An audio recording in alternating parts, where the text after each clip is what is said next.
Hi everyone, Kesenya here as always with your, oh sorry, something happened to my throat, with your Moon Tarot talk for the forthcoming full moon in Virgo this time, full moon on February 27th, 2021, yeah, so yeah, we are gliding through 2021 without much change, I'd say, so far, in terms of the lockdown and virus and all the things.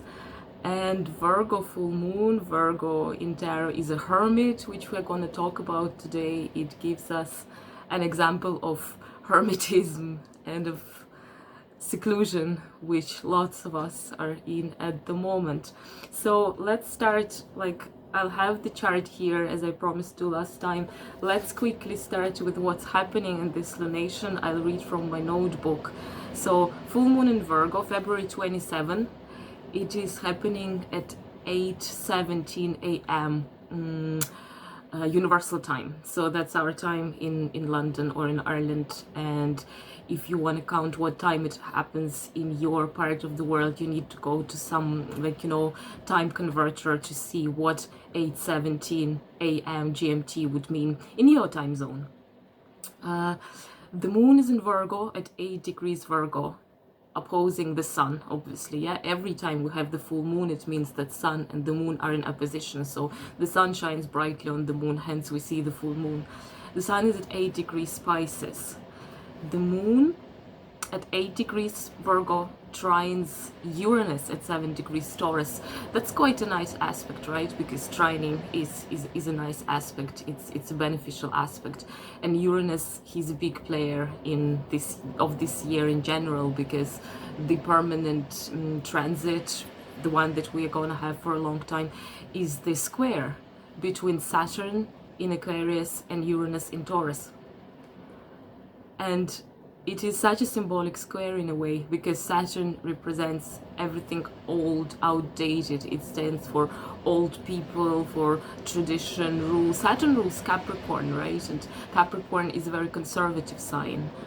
And Uranus is a very revolutionary sign. So it is this dialogue of the old and the new we are looking at for pretty much such a long time. We're invited to consider, the old ways and to replace them with the new ways whenever we feel like it needs replacement. But I think at this point of the development of humanity, it is so clear that we need renovation pretty much everywhere. Our political systems are outdated, our social systems are outdated, our education system pretty much all over the world. I worked in academia for most of my life. I was part of academia. It is just becoming worse and worse everywhere in the world. Mostly, I need to say, because for some reason, people decided that what's important is money and immediate results and digital and technologies and so on. Have absolutely forgotten that what makes us human is not the fact that we can use tools. It's our critical thinking. It is our spirituality. It is our ability for memory. Memory is important. Memory is what makes human human. And so my only hope is that Uranus will do its job and the new ways will be implemented in many areas all over the world. Yeah, okay, I'm finishing with my manifest right now, right? And I like this. Maybe because I have Pisces moon, I don't know, but I like this Pisces season. I always like it. Also probably because it is the end of the zodiac, as you know. In March it's going to be already Aries, so the beginning, the new year, the beginning of the new zodiacal cycle. But I also think that it's so symbolic that the Virgo Pisces axis is the last one from which we need to work, because it kind of wraps up all the other axes of the other full moons, primarily because, Virgo, it is everything physical and everything how we basically organize our everyday life, our work routine, our health, our relationship with the others. And Pisces is this total mysticism, this detachment, this spirituality in the highest level, you know.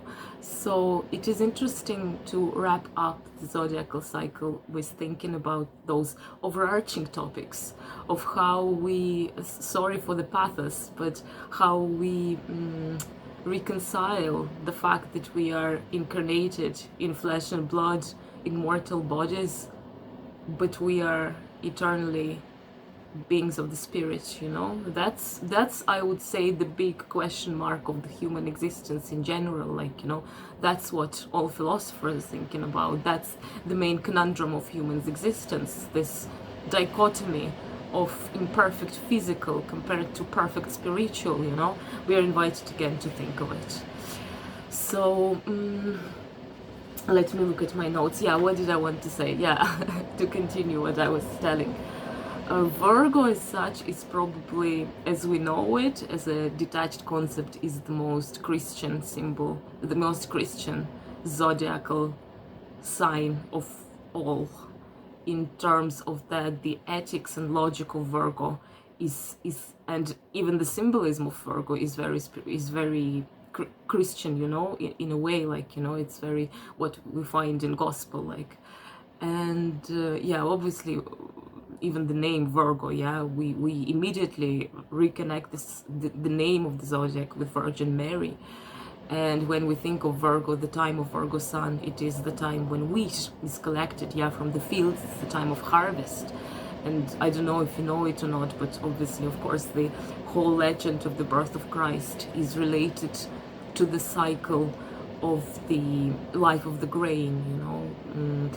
The place where Jesus was born, Bethlehem, it means something in ancient Hebrew, something like the storage of bread. It is related, the name of the place is related to bread, and Christ himself, he's telling that he is the grain, and that the grain needs to be buried in order to bring a big harvest, you know. And this idea of self-sacrifice of the grain in order to bring bigger good for the collective, for the humanity, for everyone. This is very much Virgo. As we know, Virgo is a sign of service to the others. In the lower manifestations, Virgo is a sign of victimhood. So if you are a grain who needs to be buried, but you pity yourself and you lament your existence, that's not the thing. That's not kind of the idea of Virgo. Like, you know, it is this total altruism of towards the others, you know, and sacrificing yourself with a smile on your face, so to speak. And I really like how tarot always gives us a new perspective on this kind of symbolism of myth and archetype and all those things, because our tarot card for Virgo, as you probably know, is a Hermit. Yeah, is a Hermit.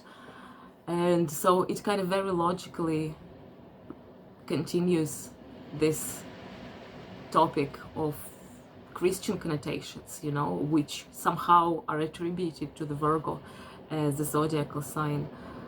And let's talk a little bit about the Hermit. Like, you know, I mean, I think this is the idea of tarot. Tarot uses very simple concepts when we look at it, yeah? What is it? King, Queen, Chariot, Hermit, Star, Sun. So everyday objects, pretty much, things that are so deeply entrenched in our minds that they lose their originality. We take them for granted. We take them as very trivial symbols. But because tarot cards as a system of meditation invites us to contemplate, to rethink those trivial and well-known concepts, this gives them depth because we start thinking about them actively. You see what I mean? And who is the Hermit? Hermit is the early Christian monk, probably, who lives in solitude in the desert, right? The word hermit, it comes from the Greek word eremites, which means of the desert. When we think of a desert as such, is an extremely potent symbol as well. Because when we are in the desert, all the visual and sensual stimuli are taken away. So we are forced to look inside. We're forced to spend more time with ourselves, yeah, because there is nothing around us. And you remember how Moses was cruising across the desert for 40 years, basically for people to, with mentality of slaves from the years of slavery in Egypt, to, well, first of all to die out, but also for the mentality to change, to be recycled. And that's what the early hermits were doing. They were retrieving themselves to the desert so that this seclusion, the boringness of their routine, the absolute monotony of the same events happening every day, because nothing new really happens in the desert unless, I don't know, a Scorpio would bite you and something. This would give birth to awakening. And isn't this what we're talking about in terms of Virgo Pisces axis? Seclusion, routine, service to yourself and the others, routine, basic needs, health, work, Virgo, as a way of trigger our awakening, Pisces. That's pretty much this axis we're talking about, yeah? And Hermit in tarot, for me, it is like, you know, a very multi-dimensional card, which really speaks, which unites lots of other symbols in astrology and with other tarot cards. Because, okay, Hermit is the old man. Hermit is Virgo. Well, hermits are obviously, they're chaste, you know. They are virgins as well. They're innocent, you know. And the old man who is already very much sure in the ways he's doing things, right? And that's the Virgo concept of the hermit. But hermit is always surrounded with darkness, and darkness reminds us of the death card. The death in tarot, it very often is a hooded figure on the dark, in the dark, like, you know. Well, most classical death is of course a skeleton on the horse, you know, but if we look at other interpretations, it is this what you say, the Reaper. Yeah, the Reaper is the hooded figure with the sickle, and the darkness surrounds it. The death card in tarot is the card of Scorpio, is the card of Pluto. So of our hello darkness, my old friend, yeah. And Virgo is surrounded by it. It's surrounded by everything Scorpio and Pluto brings us, of trauma, of hidden, of the occult, of things that are requiring to be revisited, of the skeletons in the wardrobes, of mysteries that were dug into the earth and that now needs to be undug. I don't know, I hope you're getting what I'm talking about. But against this mystery of the hidden, of what we no longer want to see, of what we no longer want to discuss, of the scorpionic depth, which is traumatic, which is dangerous, like the journey in the subconscious, in the deep down of your soul, Hermit has a medicine against it, and that's the Star. And the Star card in tarot is the card of Aquarius. Yeah, I keep telling that it's the best card in the tarot. It's really, I suppose, the purest, the most auspicious card. There are lots of other auspicious cards, but this one gives you the absolutely divine sense of fairness and of purity and of everything falling into places eventually. The Star card in tarot, it is the card of angels, of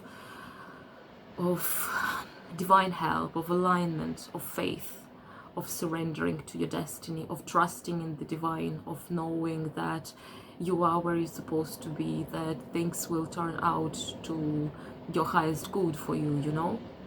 And that's what the Hermit is doing. The Hermit has this star which is shining ever so brightly, and all those concepts which the Star card means for us, those concepts of trust, of faith, of alignment with the divine, this is what helps us against this darkness. I want to quote the Gospel of St. John, chapter 1 verse 5, yeah, that the light shone in the darkness and the darkness has not overcome it. That's the motto of this card, you know, and this is a very hopeful card. And yeah, it reminds us as a concept again that these notions of hermit, notions of Virgo, routine, seclusion, spending your time, more time with yourself, probably spending more time in nature, rethinking your routine, rethinking your everyday activities, rethinking your health balance, all those things, basic things you do to support yourself as a human being in this time on earth. This might lead to the Piscean opening of the spirit during this full moon in Virgo at 8 degrees of Pisces' sun. Venus has just entered. It's at 2 degrees Virgo, and Neptune is there for eternity already for many years. Neptune is at roughly 20 degrees.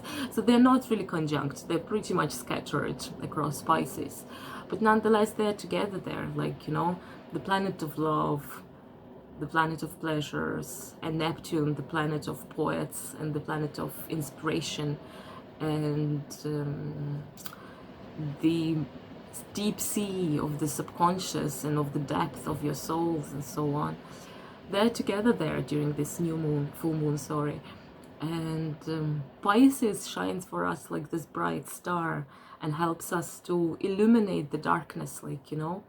So I guess we can very much relate to this card in terms that many of us are in seclusion right now. I'm totally sick of it, I need to say.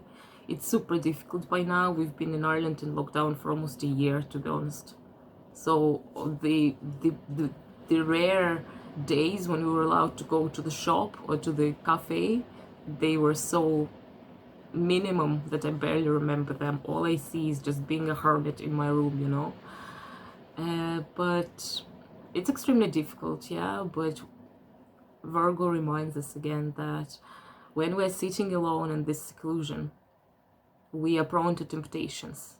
If you open the lives of the early Christian saints, like Saint Anthony, who was a hermit in the desert, the most popular event in their lives were temptations, yeah. There are many even pictures. It's a very popular subject in art, the temptation of Saint Anthony. Devils are tempting you. You remember when Christ also retired to the desert for 40 days to fast? Devils started to tempt him. So when we're sitting alone in our rooms, there's absolutely nothing happening. Monsters from the past start attacking us. The insecurities, the shadows, all things scorpionic, and I love Scorpios. It's probably my favorite sign because I'm dark as well. But you know, in the lower manifestations, in how the dark night of the soul is taken by majority of people, yeah, as an extreme trial of faith. And to this, all we can do is just to build our routine really perfectly through service to the others as well, through reaching out more, and to make our stars in our lanterns shine brightly, you know, so that there is, I like how in this card there is this halo of light. It is like a protective halo, a protective aura around this monk, you know. So my final word for today would be absolutely banal and trivial, but I guess it is one of those eternal truths that when we are attacked by those monsters of the past, by the shadows of the past, by insecurities, pride, and all things that are destroying us, the answer is pretty simple. It is to surrender yourself to the divine, and that's what Pisces are about, to just open up and oppose the strength of your spirit to the weakness of your body, if you see what I mean. So and it is symbolic in a way because, as I said, that the star in the lantern it alludes to the Star Tarot card, and the Star Tarot card is the card of Aquarius. So Aquarius now is the star, the star on the stage of life. There is a stellium in Aquarius. Everything is in Aquarius. Aquarius is busy. Aquarius is very noisy at the moment, and the energy which comes from Aquarius is really condensed. Like, you know, it's really condensed, and you can ask for help from this energy, you know. You can ask for help. And I just want to share only one crystal with you. That's one of my favorite crystals. It's called Angel Ore Quartz, and it's an artificially made stone, because the transparent quartz, the normal quartz, it goes through some procedure that, like, you know, some metal leaves those traces on it, which is like, you know, the oil spill. Sometimes it's very rainbow like, but this is very much like the energy of the star, you know, the Angel Aura Quartz. It's called Angel Aura Quartz. It has all the colors in it. It has the richness, has the potential of everything. So that's all we can show as our weapon to the difficulties of the current moment. Imagination and fantasy and daydreaming and trusting that things will be taken care of. That's very much what Pisces are about. That's very much what the star in lantern is about. And I kind of take this moon as a very philosophical moon, and because of the trine to Uranus, as also an invitation to change our ways of thinking about things, of doing things daily, of, I don't know, treating yourself to 5 minutes of daydreaming or meditation every day. That would be a routine of Virgo, the daily basis or the weekly basis or the every weekend basis. And at the same time incorporating more Piscean energy into all this. And yeah, this is it, I suppose. As always, I'm wishing you a very good moon. Somehow I take it as a sad moon. I don't know why. A bit sad, a bit heavy moon, but nonetheless the kind of bittersweet feeling moon that this too shall pass. We will go through those temptations and through the darkness and through the attack of the monsters and shadows and demons and so on, through the help of the spirit. That's what I want to say for today. And we start the reading, and yeah, and as always, if you have any comments, let me know. We are doing for the month of February at Kesenya's website, Guiding Star, I link it down below, the special heart-shaped tarot reading, 1 hour tarot reading, which I can do if you have any questions about your love life. That's our special offer for February. And February, yeah, because of the Valentine's Day and so on. So if you have any questions about your love life, about your relationship with your partner and so on, I'll be happy to explore those questions with the help of cards. And yeah, so that was the moment of advertisement, and I'll see you for the reading. So let's start with the reading. We start as always with the sign which we're celebrating during the moon, and this time it's Virgo. Hey Virgos, hey Virgo family. As you know, I'm Virgo rising, so I'm riding the wave of the new moon, of the full moon with you, and it's happening in your first house, especially for Virgo rising people. I'm using today the Druid Craft Tarot because Druid Craft Tarot has a very earthy vibe, and which is kind of suiting the Virgo energy. Virgo didn't have any transits for ages, but Virgos are getting hard time because of the other fellow earth signs. So Virgos are getting the heat by proxy, you know, because of the things that are happening in Capricorn or were happening, and because of the Uranus and Taurus. It all obviously affects Virgos, and depending on the natal planets you have in Virgo, like, you know, you can see at the degrees which at which degrees things are affecting you. If I'm not mistaken, Uranus is now at the kind of first degrees of Taurus. Let me check. Uranus is at 7 degrees of Taurus, yes. And Pluto is at the latest degrees of Capricorn. So there are still things going on in earth signs, and Virgo now at least has the moon. And as I said, the moon in Virgo is trining the Uranus. So for you, it might be quite a life-changing event, Virgos. So let's have a look. You got 7 of Wands, the Magician, cool, yeah, and Ace of Wands. Two cards of the new beginnings, yeah, and a card of the challenge. So 7 of Wands, it is this, how to say, it is this, Wands is a suit of fire, it's a suit of creativity, of ideas, of the drive, of how ignited you feel in your life. This is going to be challenged. There is some sort of like spiritual challenge involved in all of this.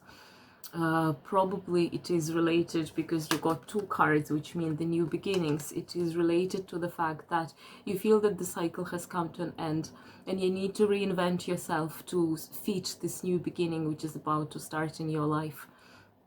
This is difficult, yeah, because when we are wrapping up the cycle, we need to have lots of internal emotional struggle, but at the same time it might probably involve also the physical struggle with the others, because maybe you no longer want to be involved in what you're involved. This would mean like breakups with people around you, like cleaning up the circles of friends, you know, and so on. 7 of Wands, as I keep saying, 5s are challenging in tarot. 5 is like a physical challenge, it's a material challenge. 6 is the card of peace, the card of triumph, and then 7 is a higher challenge, it's a spiritual challenge. 7 is master number, which is difficult to master, so 7 is a long stage and it involves some fight, like, you know. So this card also teaches us resilience, resistance. So you know that if you know that your ideas are right, if you know that the way you see yourself moving into the world is right, you need to stand your ground, you know. You need to protect your ideas, protect your viewpoint, and be really very steady in what you're preaching. If you are feeling that that's the right way, don't listen to the others, don't listen to people who are trying to seize your stronghold. It is the card of the mental stronghold as well, because while you're protecting yourself, you're also protecting your foundation. So stand your ground. And the relief in this is that you have all the meanings to stand this ground, like, you know. It's fantastic that this card came, yeah. The Magician, number 1, yeah. This speaks of the beginning of the new cycle. Tarot starts with number 0, with the Fool. The Fool, it is the unrealized potential. The Fool does not have a shape yet. The Fool does not have a physical body. He's just like the platonic idea, you know, which asks for being realized. And Magician is the act. It's the action which manifests the potential idea into the reality of this world. The Magician has, as I will repeat, has all the means to manifest what he wants, because you see he has here the sword, he has pentacle, cup, he has staff. So he has all the he has mastered all the suits of tarot, all the energies, which is water, earth, air, and fire, you know. And in unity of those elements, the Magician knows how to manifest into life what he desires. If you feel that your life needs some drastic change, that's definitely time for it. And the Ace of Wands is here to support this energy as well. Ace of Wands, its motto is the spark of life. Once again, it's fire, it's creativity. If you want to do something more creative, if you want to fulfill yourself in a more creative manner, to show yourself to the world more brightly, that's the way to do it. It's time to be bold. It's time to be risky. But risky because you know that your foundation is solid and it's not gonna fall under the strikes of swords of your enemies, and that spiritually you are very grounded as well. And this gives birth to the birth of the sun, yeah, the sunrise. I love this card because, well, there is this very bright sun, but there is also the stag.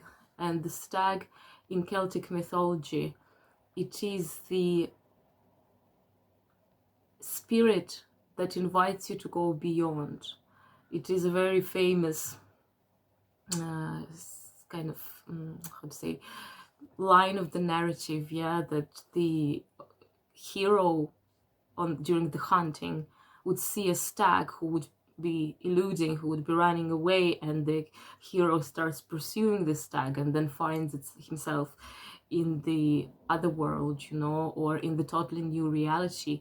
So the stag is inviting you to venture into the unknown, to go beyond, and to find your destiny as well, like, you know, well, sorry, that was very emotional, I know, but while I'm shuffling, will tell you, like, I was very much surprised that I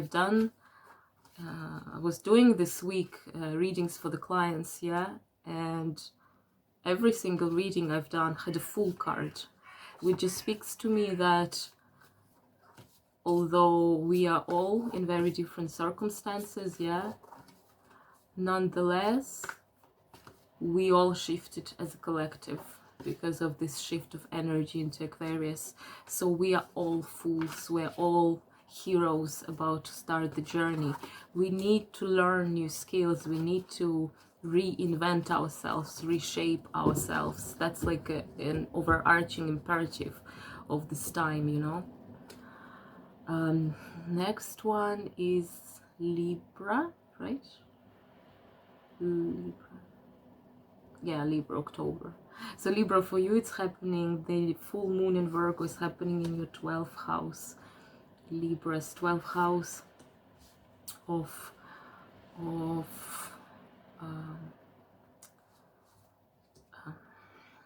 getting rid of things, of release, yeah.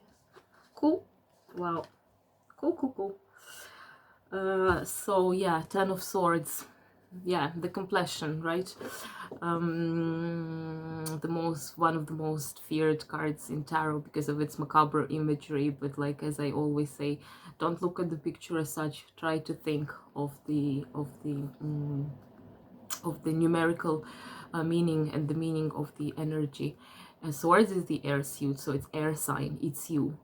And 10 is the last number of the suit before the court card, so it is definitely the completion of a cycle. You probably learned a lot, you might have lost a lot on this path, but nonetheless the cycle is completed. There is no way to go deeper and deeper and down, you know. There is no second bottom. You hit the rock bottom, guys. Now it's only the way up. Like, it all restarts. Like, you also got the 7 of Wands. Virgo just got the 7 of Wands. The moon is trining Uranus, so there is this Uranian electrifying quality to it, you know. And the ending that you're experiencing comes along with the probably conflicts. Those conflicts, they might be more of the spiritual nature. Conflicts of that arise in our soul when we are so tired on the journey that we no longer see the light. So struggles, in a way, like, you know, struggles when you are, well, is this person, he's dead, yeah, but Yeah, I don't know what to say about this card because I just said everything I wanted to say in relation to Virgo, and I don't want to repeat myself, but I will repeat, yeah. So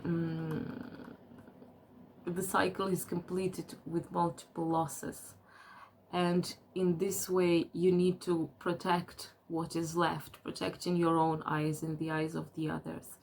It's very important that in this card, the Seven of Wands, which means the spiritual, the emotional, kind of like creative challenge, the challenge which challenges your spirit, you know, because Wands, it's due to fire, and fire, it's about the spirit, yeah, it's the fire of the Holy Ghost, if you want, yeah, this kind of fiery bush, the burning bush, you know, when God appeared in the burning bush. So this idea of the spirit as fire, protecting itself, but look like, you know, you can protect yourself and your ideas and your principles, because he's standing on this stronghold and all his enemies are beyond. You have strong foundation, don't forget about it.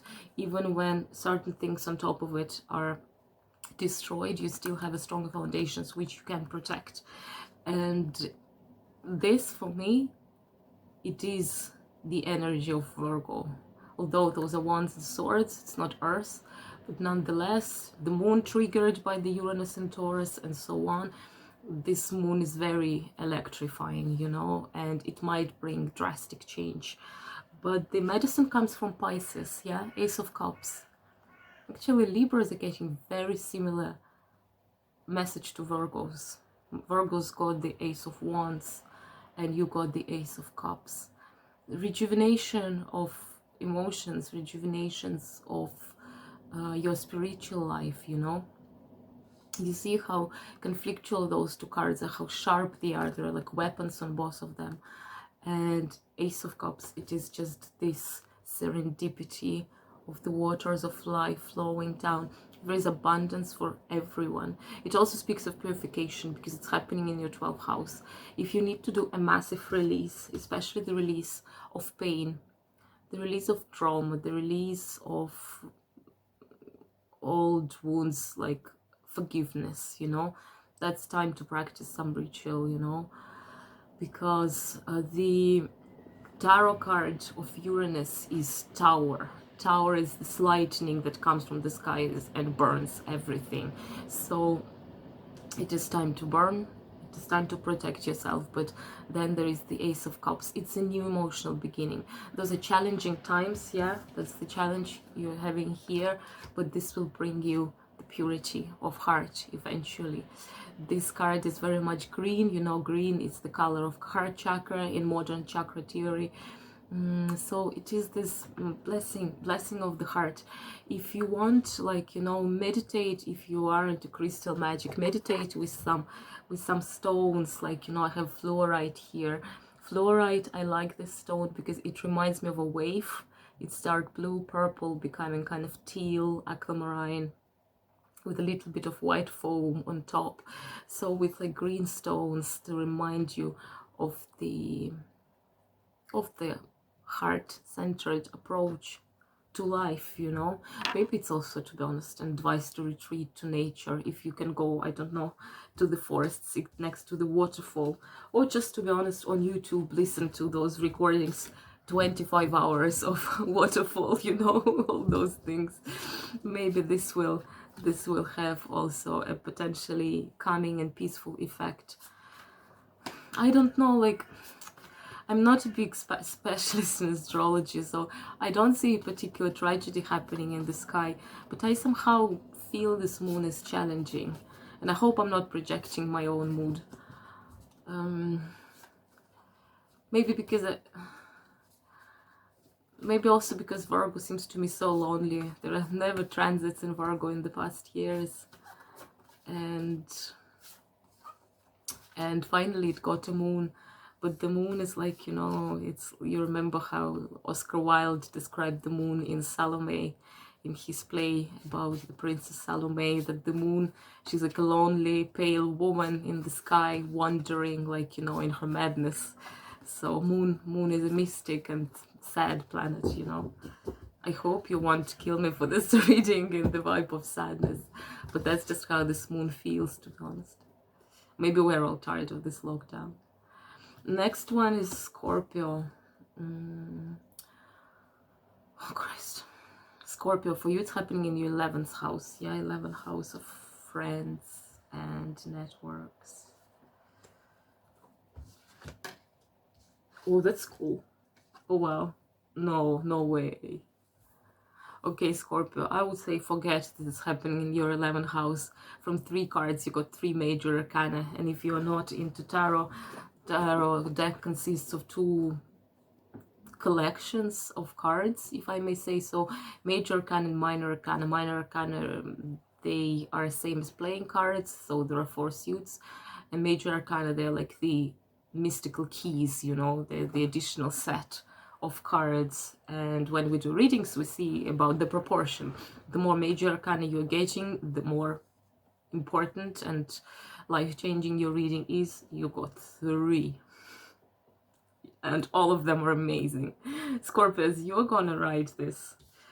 You got the rebirth. Cool, no?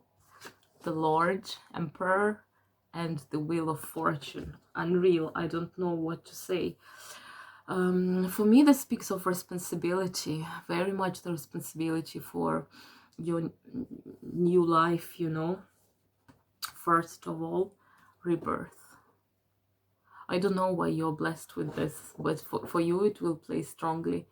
Your planet Pluto is now in Capricorn. I'm trying to think, why are you so much blessed with this amazing energy? Yes, so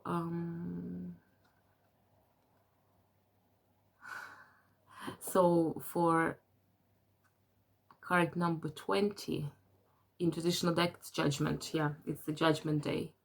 So in this deck it is rebirth, which is very much it. I guess because Pisces, your fellow water sign, is activated by this moon potently, and there is Neptune there, and Venus is in Pisces as well at the moment. Pisces is the last sign of the zodiac. It is mystic. It is like, you know, it is about renovation. So it's like the waters of life washing your soul, and that gives way to rebirth. I think for you it's such a strong moon, to be honest, with those 3 major arcana. It's unreal. So rebirth in a completely new status. So there is this god, the golden boy, who is leaving the this kind of Celtic tomb, the megalithic tomb. The hare, or what you call it, rabbit, it's a symbol of fertility, you know, of agility of the spirit. It is very quick, and also fertility because they're very fertile. And there is also the mistletoe and the holly. Yeah, they are both eternally green, so they both symbolize the eternal life. I'll be very happy to know that if you guys find yourself in a totally new way. I mean, like, I don't know, I'm thinking as well of the change of scenery. If you can go for some change of scenery, go for it. Because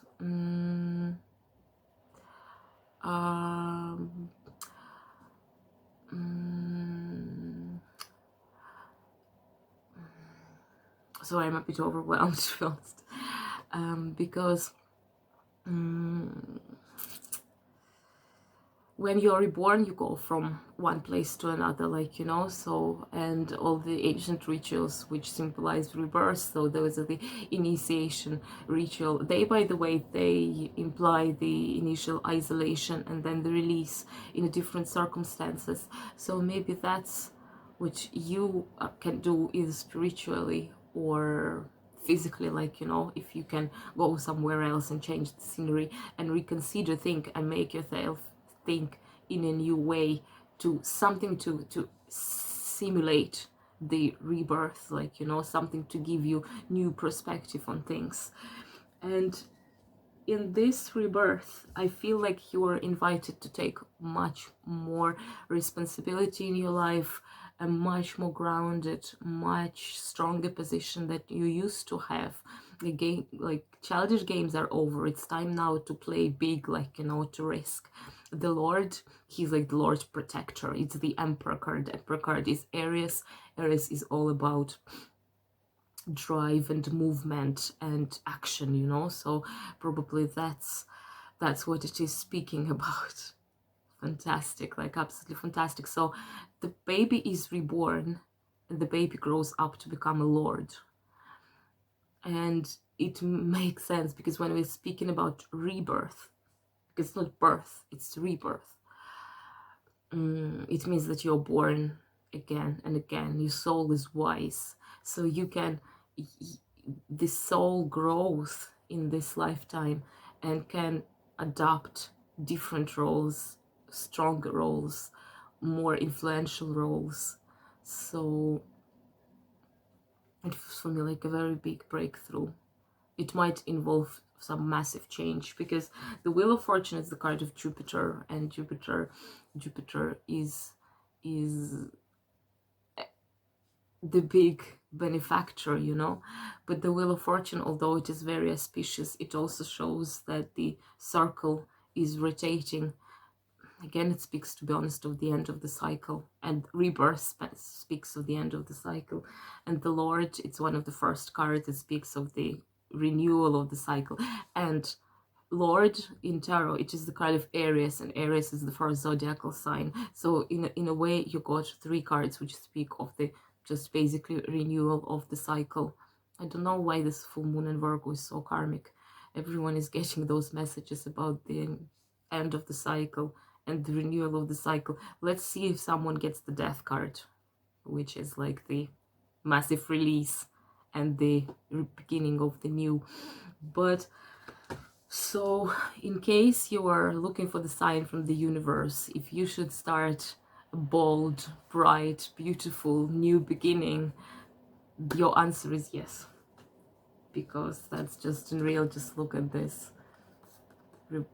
Yeah, this can really speak of the new role, and because it's in the 11th house of like networks and so on, of friends, of gains. Maybe it is also something related to the business projects or the career, or how you would even behave in your family, you know, because the Jupiter, the card of the Wheel of Fortune, is now in Aquarius. Aquarius is your 4th house, right? Next one is Sagittarius. Sagittarius, Sun, Moon, and Rising. For you, it is your 10th house of career. Virgo. Virgo.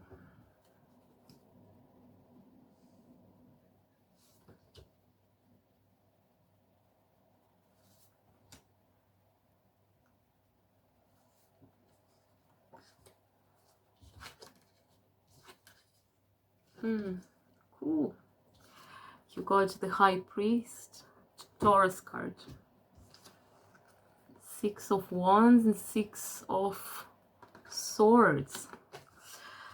2, 6, yeah. So if you were going through hard times, those are about to end, because hard times are 5 and 6. It is overcoming the obstacles. Oh, I am about to sneeze, sorry. The High Priest is Taurus. The High Priest, it is like also, it's actually interesting, the High Priest is 5, yeah, in Major Arcana, and then you get 2, 6. So you're slowly growing, you know, we're all growing, but you're slowly growing. And the High Priest in itself, though it means Taurus, and Taurus now has Uranus, which is trining this full moon in Virgo. So Taurus is a big player, Uranus is a big player during this full moon. So the High Priest, although it's Taurus, in a way it is very similar to what we think of in relation to Sagittarius. Sagittarius is the sign of philosophers, of tradition, and the High Priest is here to offer you to rethink all those approaches. Especially it's happening in your 10th house of career. Look, the High Priest, it means institutions. The High Priest means kind of big traditional foundations. And if you're doing things traditionally, I feel like it is a time to change this pattern, and this would really benefit your career. Because, and it's totally my idea, because usually this card in more traditional decks, it is the kind of the Hierophant. The Hierophant, he's the Pope, you know, so he related to the church as a big organization. But look at this High Priest. He has, like, you know, those like long hair. He's like this neo-druidism priest. It is renovation of the religious tradition, rethinking. It is going for alternative methods, you know, because this priest, he is the priest of some pagan cult, you know, which is now in current world is the alternative spiritual practice, you know. So although the High Priest is usually Taurus, which is all about tradition, but because Uranus is in Taurus, it is the way of rethinking the tradition. So rethink the tradition, and look how energetic this card is. It's probably the most energetic High Priest I've ever seen. He's very bold and he's very fiery, you know, and there is the sun rising as well over his head. So I guess it is about doing conventional things in unconventional ways. And the second card which speaks of it, it's actually the Six of Swords. Six of Swords is the card of moving on. It sometimes actually means relocation. If you're about to change houses, to change countries, even for work, that's a very good sign, to be honest. Or in general, it is about leaving behind the old and moving into the new. And if you do this change, if you accept this change, if you transform the way you behave to an alternative patterns of behavior, and you take with you into this boat only what's really necessary, and you leave the rest behind, you will reach the other shore, which would be absolutely successful. Six of Wands is the card of triumph. It's the card of being triumphant despite the losses that probably you have experienced in the battle. The image of the transition in Six of Swords, transition over water, it also has very mystic connotations, yeah, because it's the river of the other world, the river in like Greek mythology when Charon brings death souls to the realm of the dead, yeah. So it is the transition between one state to another, and this is very powerfully speaking about leaving old ways behind. I don't know, to be honest. I feel like I should have done a general reading, because so far everything I've done, people were getting different signs, but messages were very similar. There is such a big energy of new beginning and of kind of drastic new beginning, angry new beginning, in a way that you see, oh, I no longer want to do it like, you know, this way. I'm just sick of this. I'm gonna cut it. I'm gonna just throw it into the bin, you know, and start a totally new thing, which is my thing. And electrifying Uranus is here for us in this dialogue with Saturn, in the square with Saturn. Uranus will win, I think. New always wins over the old. Old has more money and more forces and is more resistant, but new is young and energetic, and as we know, the young prince always kills the old king, you know. That's how it is in the fairy tales.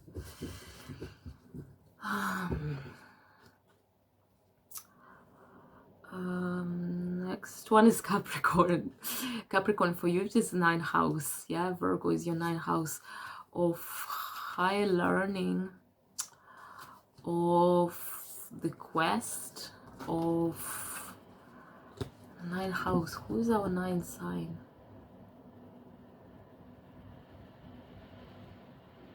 I don't know, to be honest. I think Sagittarius, yeah, is the ninth sign. Yeah. So it is like the house of philosopher and of the big quest and of new learning as well. Let's see, Capricorn. Yeah, so the moon is happening in your fellow earth sign, and the moon is trining Uranus at 7 degrees Taurus. So another fellow earth sign is activated.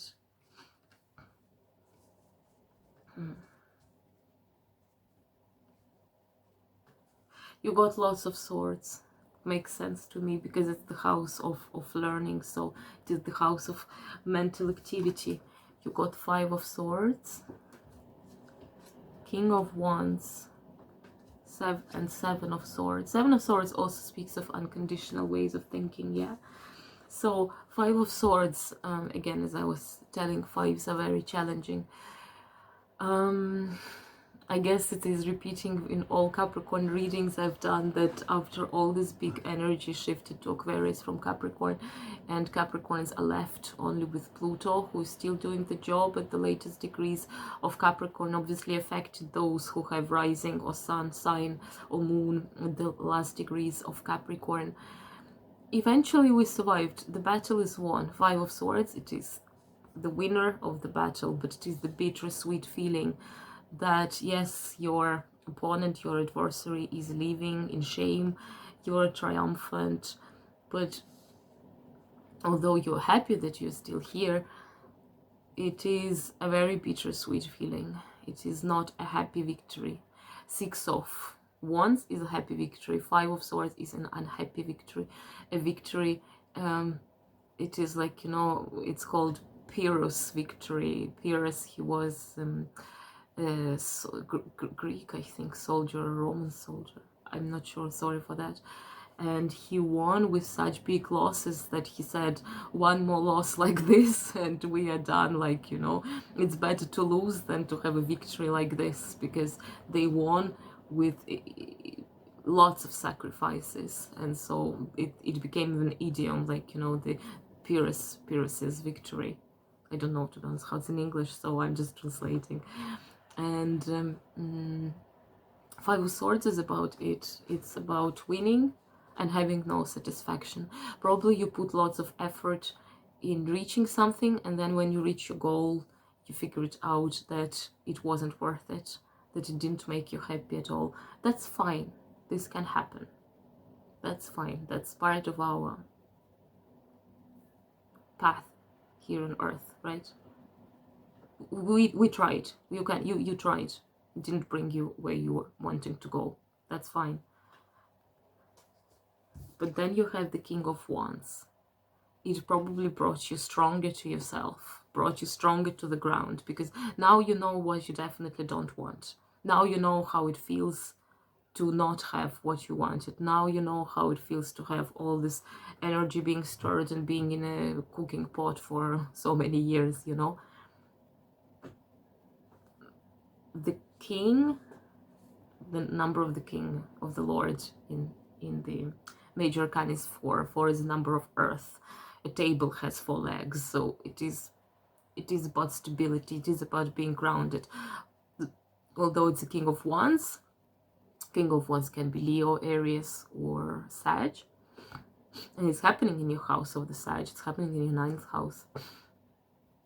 King of Wands, nonetheless, he's grounded, like, you know, okay, you tried. Now you need to start thinking. Once it is the fire, it is creativity, it is imagination. Start getting sparks in your mind again, like, you know, like in the cartoons when you get an idea, there is this lamp here. Lamp is a fire agent, yeah. So start getting new idea of how you can move on. Look, that's fine. You're a king. You won. Now it's time to kind of start rebuilding your kingdom. And 7 of Swords, it's again quite a challenging aspect. Yeah, you got 5 and you got 7, 2 challenging master numbers. 7 of Swords, it is the card of betrayal, it is a card of deceit, but to be honest, not in this deck. When we look at it, there is the old man. Maybe that's actually him, that he won this battle when he was young. He took all those swords and it left him unhappy, you know. And now when he's old, he's writing his memoirs. Here are the swords he got in this battle. Swords are thoughts, but also when we took swords are our own wounds, you know. He writes it down. To be honest, maybe it is time to write a diary, or to write a plan, or to do psychoanalysis, to basically write down what makes you unhappy and get rid of this. Just, I don't know, burn it or something. And that would be something that the King of Wands would do. Wands is usually fire. Fire is a purifying agent. So when it is to kind of write it down on paper and purify your mind from it, so that you can move forward. Seven of Swords also speaks of unconventional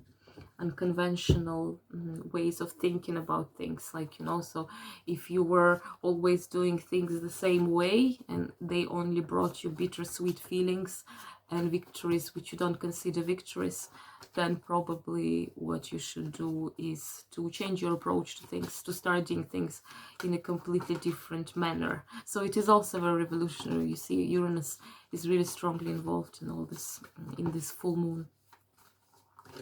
Next one is Aquarius. Aquarius, it is happening in your 8th house. 8th house is the house of transformation, the house of the occult, scorpionic house of metamorphoses, but also of like hidden money and gains and so on. And Aquarius, you're still having this stellium. Lots of things are happening for you. Your life is definitely about to change very drastically. So, and the moon, the full moon in Virgo in your 8th house, kind of really triggers very powerfully this motif of transformation. Of course, what was I talking? Fool. Right. 8 of Swords, very understandable. The Fool and King of Pentacles. So 8 of Swords is the card of frustration, I suppose. I guess many Aquariuses, when the energy shifted into your house, you might have experienced things that you never experienced before in this lifetime. This brings frustration. Those swords, in your case, for me, they symbolize those planets which are now in your 1st house. So you got into the situation when you're surrounded by those planets as by enemies and you don't know what to do. You don't know how to behave. It's all totally new. For this reason, you are feeling like blindfolded, because it is such a change of circumstances that you don't know how to behave in this situation. But you will grow the skills to do it, don't you worry. So from the initial point of frustration, just accept that a completely new journey is starting. That's the Fool. So be like a fool. The Fool is not overthinking. The Fool is happy whatever is happening to him. Read, please, I encourage you, reread any fairy tale when there is a fool going into the adventures, or reread, I don't know, any mythology, reread the Nibelunglied, like, you know, or the Holy Grail quest or whatever. There's always a young hero who is, he doesn't know anything, but, you know, stupidity, and not stupidity but kind of incompetence is a blessing, because when you are too competent, you overthink everything, you try to predict the result. And the fool, it's not an insult, it's a compliment, you know. It is about having the heart of the child, being open. It is, yeah, if you don't want, let's take this card, if you don't like to take it a fool, let's take it as a child, like, you know, the child is enthusiastic about it. When the child falls and breaks his knees, scratches them, like, you know, it's not a big deal, you know. They start crying, but to be honest, like, if you don't pay attention to them, they stop crying in about 3 seconds. They don't dwell on their losses for too long, because they're enthusiastic to explore. It is It is amazing. The Fool always has this jumping dog next to him. Dog, it's like his spirit. You know how dogs, they're on the beach and they're like, more, let's run, let's run. So the Fool, he goes to the abyss always. He will not fall. He'll jump over it. But the abyss means the unknown. So forget everything you knew. Forget that you knew how to live this life. It's time to rethink, to reconsider, to start arranging more in this new given circumstances, to start reinventing yourself, and take it as a blessing, take it as a journey, as an invitation to start a new path. And then you get the King of Pentacles. King of Pentacles, it's Capricorn, Taurus, or Virgo, so it's the earth energy which is inclined. King of Pentacles, it is also like Saturn, you know, and Saturn at like roughly 7-8 degrees Aquarius is square Uranus at 7 degrees Taurus, you know, so it is this conversation between the old and the new. But you will come into your strengths, because King of Pentacles, he's the most materialistic king, he's very basic king, but that's the story. Maybe he is an advice for you to get more grounded. That Fool, it's actually in some tarot systems, it's Uranus astrological symbol is Uranus. Fool's symbol is Uranus, you know, because it is pure electricity. It is the spirit which hasn't taken shape yet. So King of Pentacles, he gives you more grounding. Do some grounding ritual. Do crystal work. Do, I don't know, shamanic healing, herbal healing, everything that can ground you, because you got also 8 of Swords. It is this frustration of air being in your head, not touching the ground. King of Pentacles is an advice for you to ground yourself, to really ground yourself. King of Pentacles, he's a boring king. He wants to write down things, plan, like, you know, come up with short plans, being very realistic. He's this Taurus or Capricorn guy, and you need to ground yourself. Then it will be easier. It will not demotivate the enthusiasm of the Fool, but it will help you orient yourself better.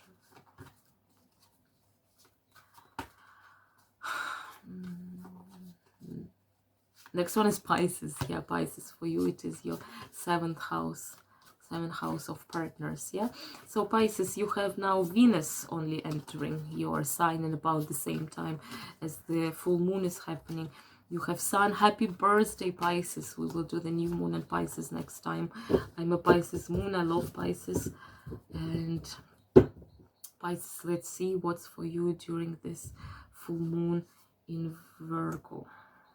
It's happening in your 7th house of partnerships. And beautiful Neptune is, but Neptune is with you forever already, so you're quite used to it for sure.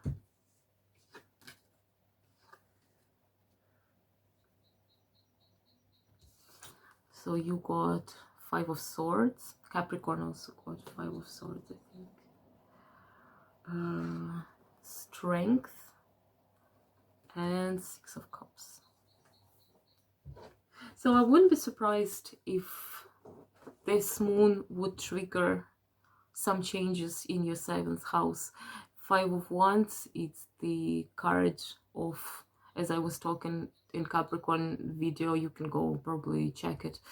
It's the card of the bittersweet victory in which you lost more than you won. It's also the card of conflict, because it's Swords, the suit of air, maybe mostly of verbal conflict, like, you know, of basically quarreling or arguing with someone. So to be very honest with you, I think that because the moon is so electrifying and Uranus is draining it and gives it kind of magical kick, it might well initiate but some reconsideration among the circle of your friends, some conflicts, some, like, you know, maybe even like petty conflicts and so on. So to kind of stir up in any way your relationships with the others or your relationship with your partner, you know. But the advice is quite simple here, because strength, it's the card of mercy. Strength, it's the card of showing your strength by being more understanding, by taming the wild beast inside you. So instead of like just starting to argue, you can just, you know, be, how to say, take it in a noble way, you know, not necessarily getting involved in all those petty things, but showing your strength through mercy, through forgiveness. Like, you know, if you're having conflicts with someone, with your close ones, with your immediate surroundings, with the circle of your partners or business partners or friends, just, yeah, just in case some conflicts are necessary, for example at your workplace, do it through the compliment sandwich. Like, you know, don't be too harsh, because of the Pisces being actively involved in this moon with Venus and with so on. People can get oversensitized over things, so know how to deal with it, how to deal with conflicts and so on, how to show your strength through kindness, and yeah, by taming also the beast within. And then the next card is Six of Cups. Cups are also speaking about emotions and feelings. Six of Cups is the card of nostalgia, the card of the past, the card of the perfect childhood.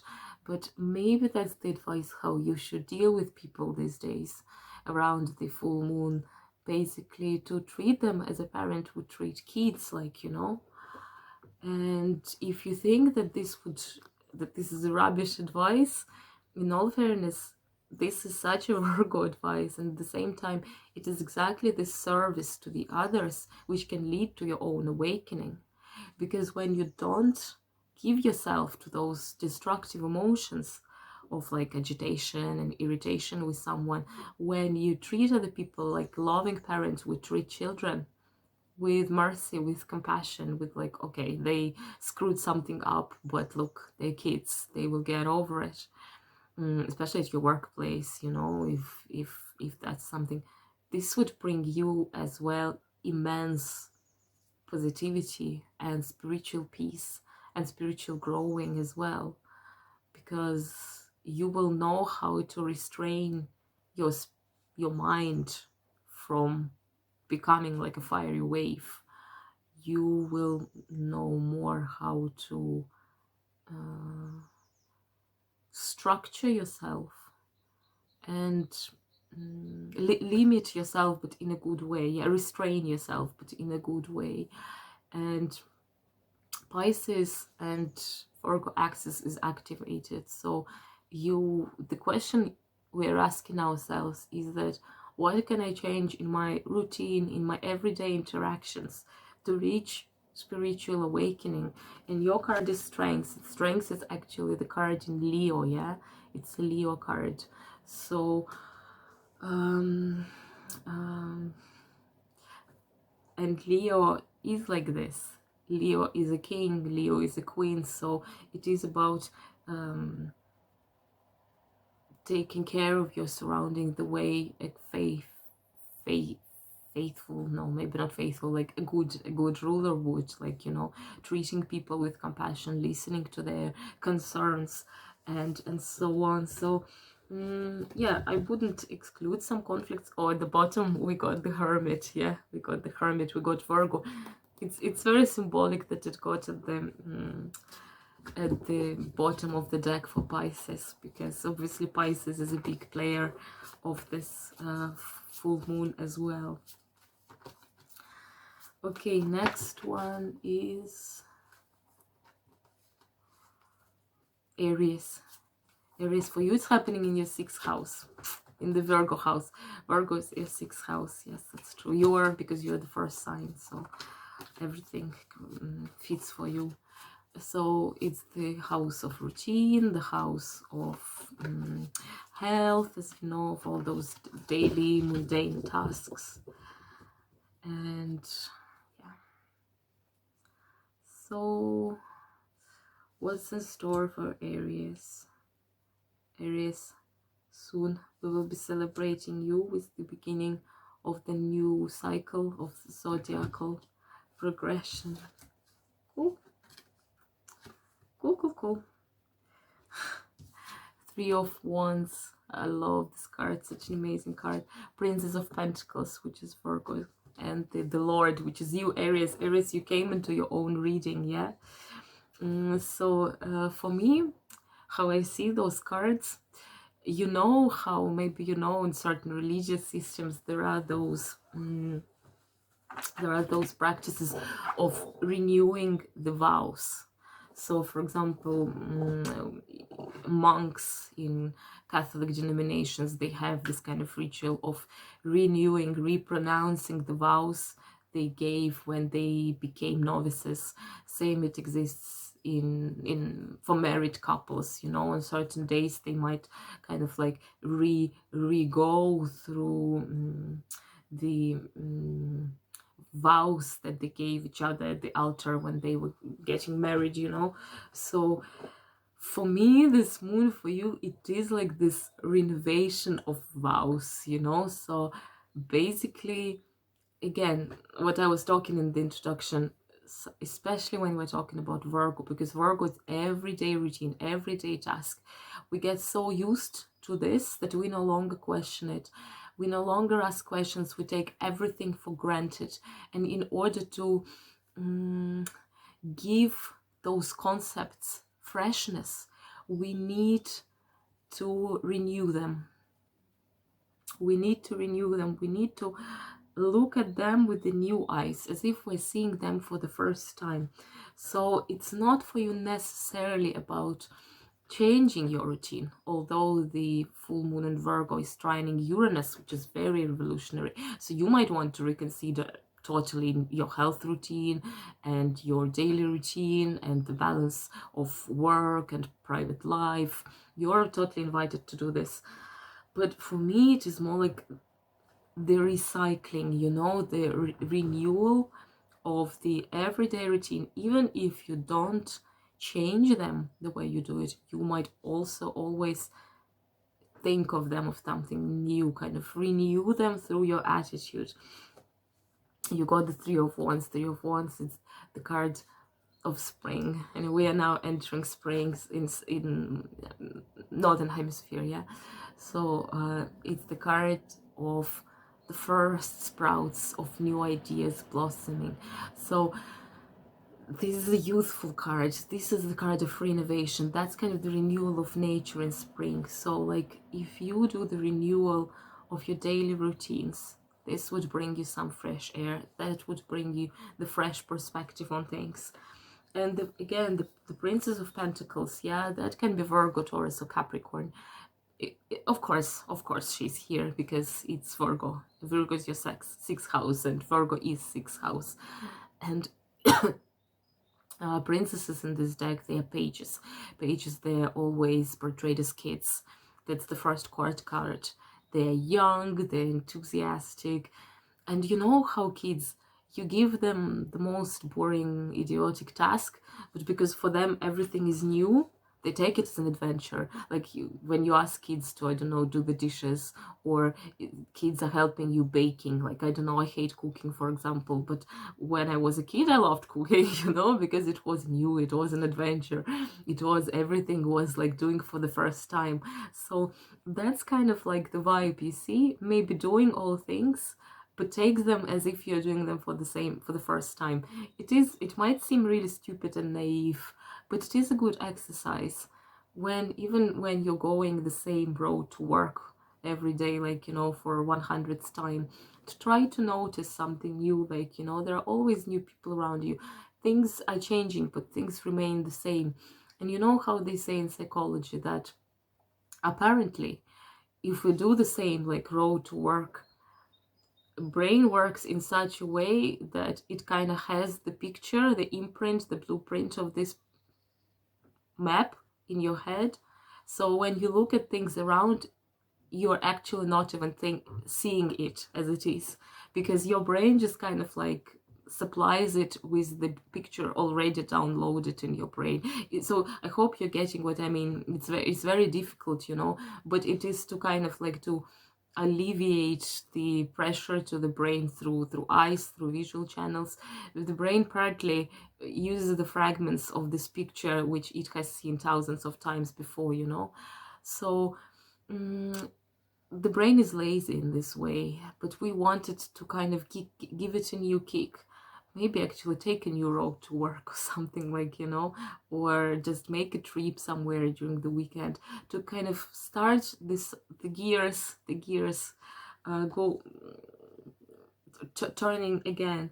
And the Lord, the Emperor, that's you, Aries. Yeah, that's you, Aries. You came into your own reading.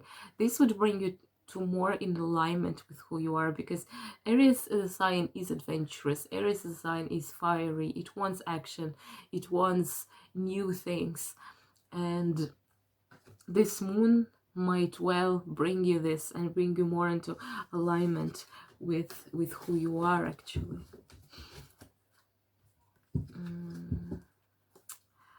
Next one is Taurus. Taurus, for you, it's happening in your 5th house of kids, of children, of romance, of kind of renovation, of not the renovation, sorry, I was thinking of something else, of creative expression. Yeah, I'm thinking of renovation. I don't know what it even means. And Taurus, you have the Uranus, which is trining this moon and squaring the Saturn in Aquarius. So Uranus is very busy at the moment. On the one hand, he's talking with the moon and making it really electrified. On the other hand, Uranus is arguing with Saturn, who is right, the old or the new. The new is right. I can't help repeating it. I'm repeating it for many hours already during this reading. But I think, Taurus, for you, it's going to be a nice moon in the 5th house, you know, the 5th house of romance, with the electrifying meaning. Cool. Yeah, so with the electrifying meaning, electrification. So you got the World, you got the 10 of Swords, and you got the 9 of Pentacles. All the cards are very high in their number. Don't be afraid of 10 of Swords. It speaks of completion, same as the World speaks of completion. The World is the last card in Tarot. It's card number 21. And it's the last card. It means that the cycle is completed. Where you were, you have already achieved everything, and it's time to move on. I definitely don't encourage you to, I don't know, break up or something, because it's a good card. Yeah, it can mean marriage, to be honest. It can mean changing, because it's in the house of romance and relationships. It can mean basically that relationships are getting to a totally new stage, you know. Yeah, so the World means completion, means the end of one cycle. Not yet the beginning of the new, just the completion. You don't need to start anything new yet. You can just so far enjoy the achievement. And those cards kind of speak together, because 10 of Swords, it's also the completion. 10 is the highest card of the suit. So it is all completed. It is all kind of like as if you're climbing a mountain and then finally you achieve the peak, like, you know, and you're on the top of the summit of the mountain. That's what it is about. Those are very beautiful cards. And to be honest, just enjoy the moment. Enjoy the moment. 9 of Pentacles, it is a very Taurian card. It is the card of enjoying abundance, material security, certain position in the society, certain position in your life, like, you know. It is the card of enjoyment. It is very Venusian card, and Venus is ruling Taurus, obviously. There is the beautiful woman in her garden on a sunny day, you know, looking around and seeing the lands that belongs to her is blossoming. It's the card of peace, which comes from the satisfaction with what you have achieved. And we will see how the reading will go for you in a month or so, especially closer to your birthday. But so far the cards are just speaking of completion. So if you are at the point of your life that you can enjoy yourself, that you can enjoy your relationship, that you can you can have this material basis which allows you to express yourself better, or to just give yourself entirely to the pleasures of love and romance, then go for it. Definitely go for it. And if not, it is about enjoyment anyway. And this moon is creative, yeah, because it is also, Pisces are involved, and Pisces has Neptune now and has Venus. Your ruler is in Pisces now. So and you know, Neptune is about like poetry and self-expression and artistic craft, and Venus is about art as well. So so for you, I guess it's the time to celebrate. And I hope there are things to be celebrated. And I hope you can feel that you have achieved something, that there is a massive completion, that you can wrap up a cycle triumphantly, you know, and be happy with it. And just give yourself a time to enjoy yourself. That's pretty much it. Somehow the message you got is very Taurian, you know, that it is about pampering yourself and finding satisfaction in beauty around you, and definitely celebrating all the achievements of life, you know, if you see what I mean. Next one is Gemini and Virgo. For you, Gemini, it is your fourth house of home, the Cancerian house.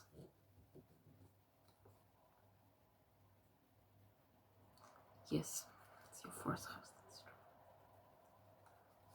That's true.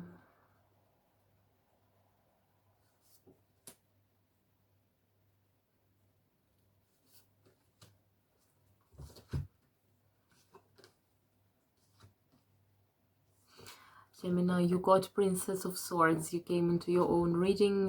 Page of Swords can mean a person of the air sign, so Gemini, Aquarius, or Libra.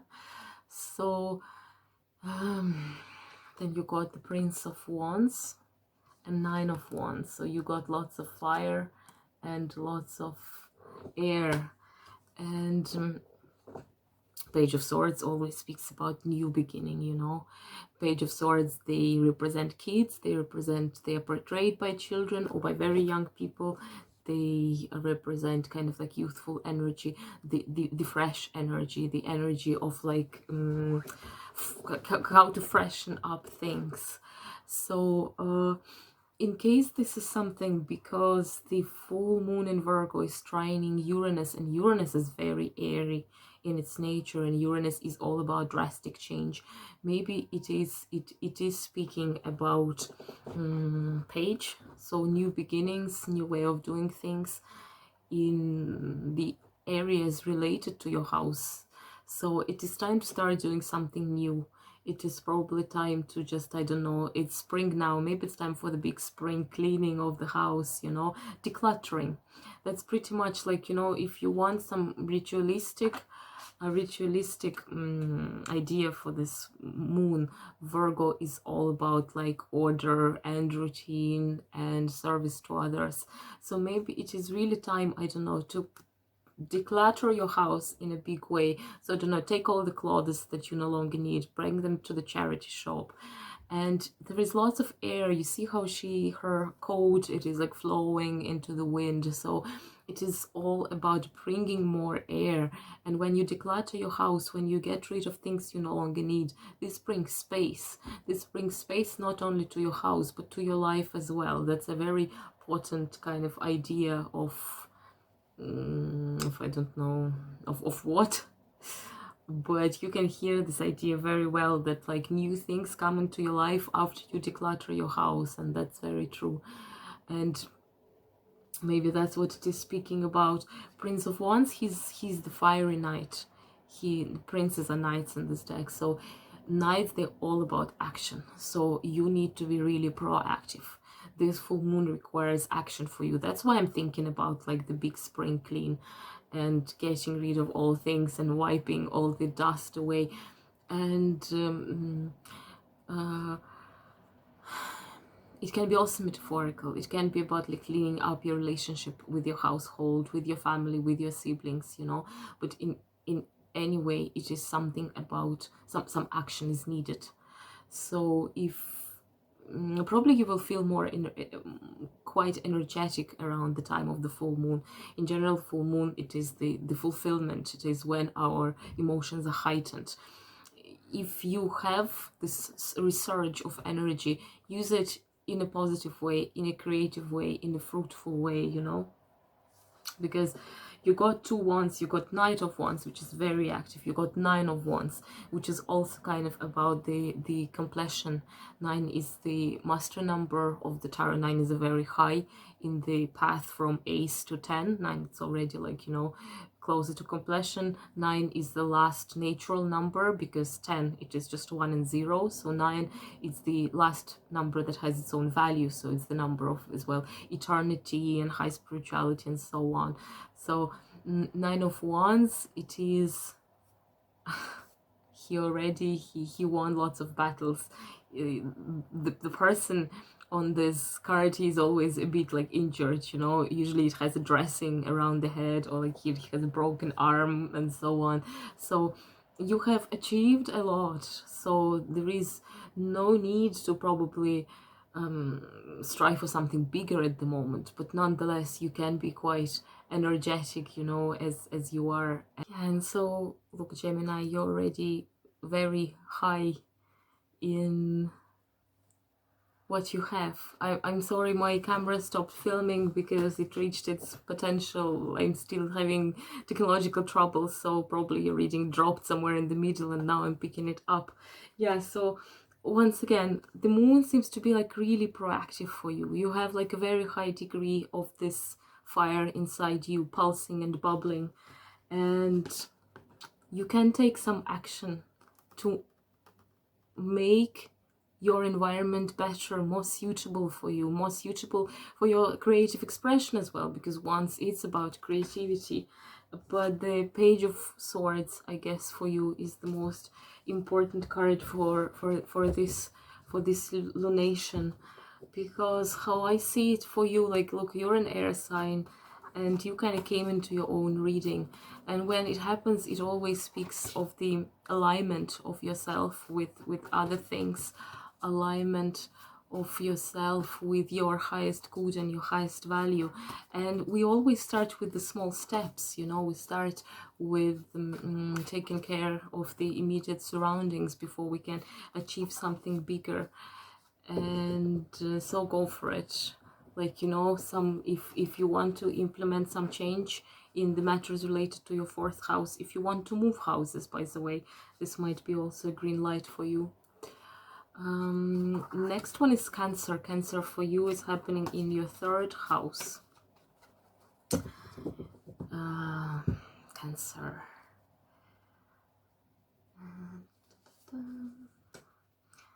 Third house is the house of speaking up, of truth, of communication, of pronouncing things.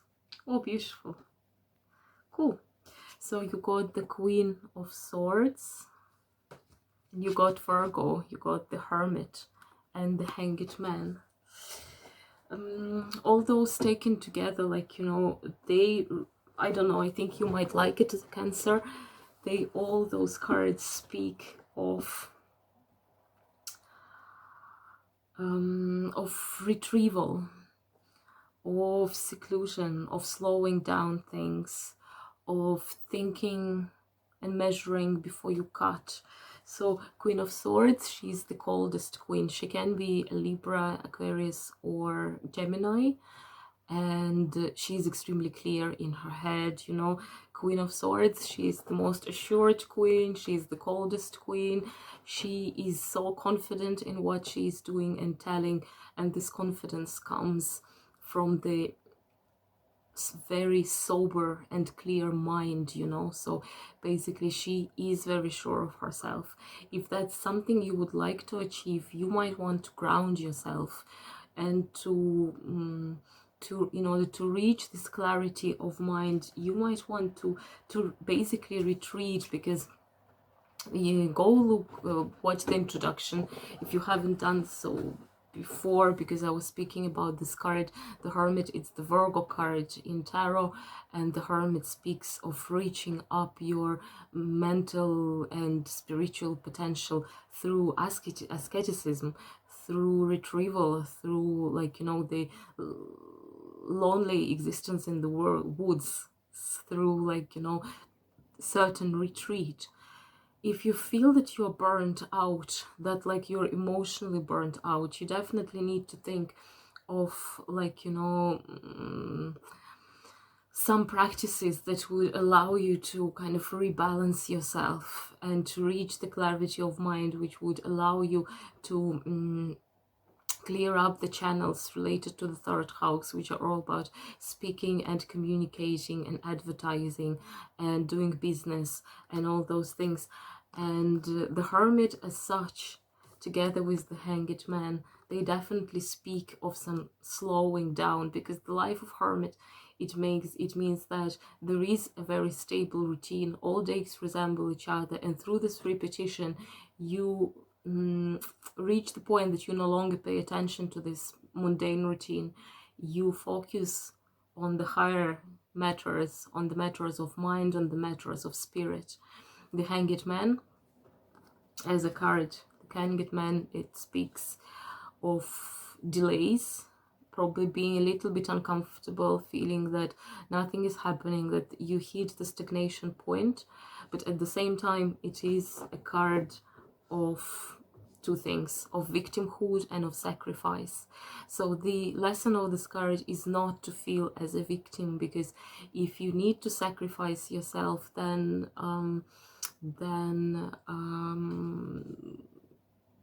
feel like this is the highest point of the altruism, in which you are reaching, also you're stepping out of yourself, you're going beyond yourself, and you are reaching, like, your full potential as well.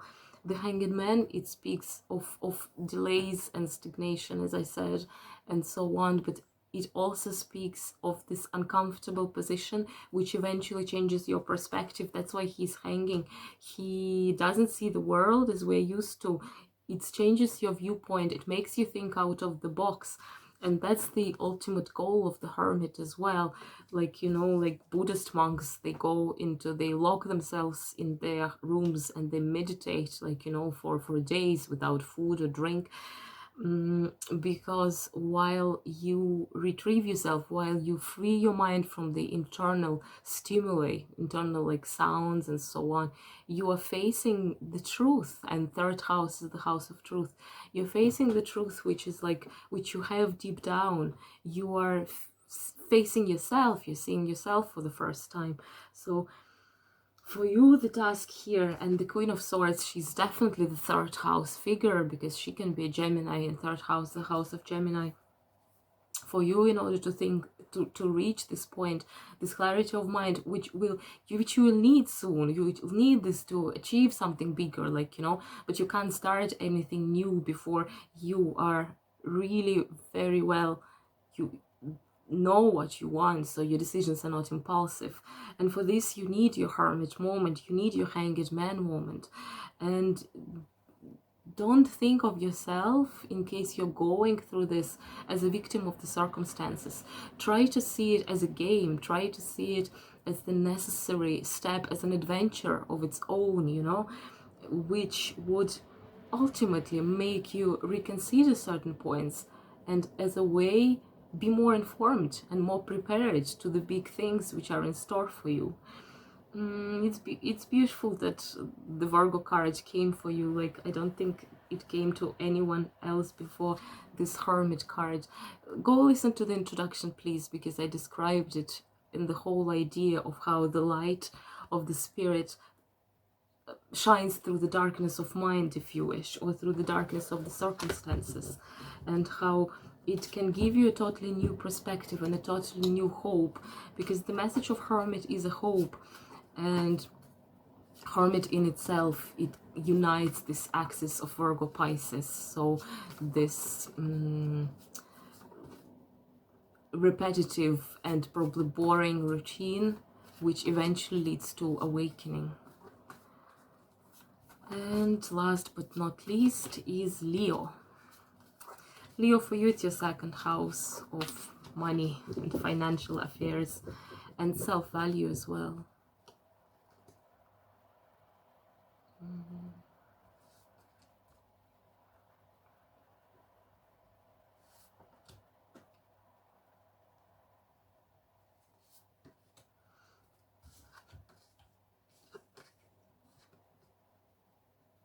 Leo, you got 2 5s. 2 5s, those are very challenging cards, so it might be a challenging moon for you. But how to say, both of them, they speak more of a physical challenge than anything else, of dissatisfaction which comes from certain points of your life. In this way, it is probably material dissatisfaction and emotional dissatisfaction, feeling that the way you're doing things is basically not enough. It's not enough for the given moment. And 5 of Cups, although it is the point of challenge, so your emotions are challenged, your the way you experience things is challenged, and it doesn't bring you happiness, you know. But at the same time, the meaning of this card is emotional awakening, because you know there are like 3 empty cups, but besides there are 2 full cups. So as always, it is about changing your attitude to things. Like, you know, if you look around, you would see that there are still things in store for you. So in both those cards there is this motif of blindness. You see, the same, the woman here, in her despair, she's closing her eyes so she cannot see clearly. And at the same time, what she does not see is that the cycle of life is continuous. The game, the theater of life is still continuing. The life, it's happening. It's always happening. So if you feel like you're a bit excluded from this life and you're just an observer, life is still happening, and it is happening to everyone. The sun is rising, the hound is chasing the rabbit. There is still movement, there is still energy, and there are no obstacles for you to not be part of it, like, you know. So you might be challenged during this moon. This card can also mean 5 of Pentacles, financial challenges. So be careful with your money, because it's happening in your house of money. And at the same time, it is the house of self-value, so you might face also the emotional challenge of probably, like, you know, not valuing yourself enough, not being satisfied with the emotions you're getting from life, feeling that your emotional sources are all kind of drained, you know, like those empty cups. But it will all end well for you, because, like, think of this motif of blindness. Think of the truths that you're facing and that you're closing your eyes not to see them. Think of what needs to be clearly seen and pronounced and dealt with. Look for the new sources. Be active. 5, because it's a challenging point, it asks from us to be proactive. You need to start looking for solutions actively. You need to try to find those 2 cups which are still full. So what can offer you something, like, you know, to quench your thirst. But it's interesting because your last card is 6 of Pentacles. Yeah, so the situation is growing, it is evolving. It might be stagnant and challenging at the moment, but it will unfold to something bigger. And 6 of Pentacles, it is the card of sharing. It is like overcoming in the archetype system of tarot. It is the card of overcoming your own poverty and misery through sharing with the others. Like this man, look at him, he's old, he probably doesn't have much, but still he's giving money to the hands that are asking for it. So when you start sharing with the others, that's when you realize how much you actually have. You can share money, of course, you can donate to some organization during this full moon, and I think it would be very nice, and it would kind of start the flow of money in your second house of money, because Virgos, they like sacrificing, they like serving. So to give alms, to give like donations, it's a very Virgo activity that you might want to employ in order to give this kick to financial flow in your account as well. Or you can start giving emotionally, like, you know, reach out to people who are still in less favorable position than you are. And through sharing, you paradoxically fill in your own assets as well, because that's the whole idea of love, that the more we share, the more we receive, and the fuller we feel, like, you know. And it's pretty much same with money. There is no point in sitting on them. It is supposed to be in the flow. It is supposed to be in the constant movement. So if you feel challenged during this moon, don't be upset. It will result in the in overcoming those obstacles, because 6, it's always the card of triumph. It's overcoming, but in this way it is overcoming through sharing, which is a very Virgo thing to do. So I think I've done all the signs. That's it for today. Thank you for being with me. As always, let me know what you think in the commentaries. It's really sweet always to read what you're writing. And I'm very grateful that you are on this journey with me, and that maybe you can find a piece of advice in my readings. That's really very pleasant and really sweet. I'm wishing you a very good week and a nice moon in Virgo. Take it easy. It'll get better soon. Bye.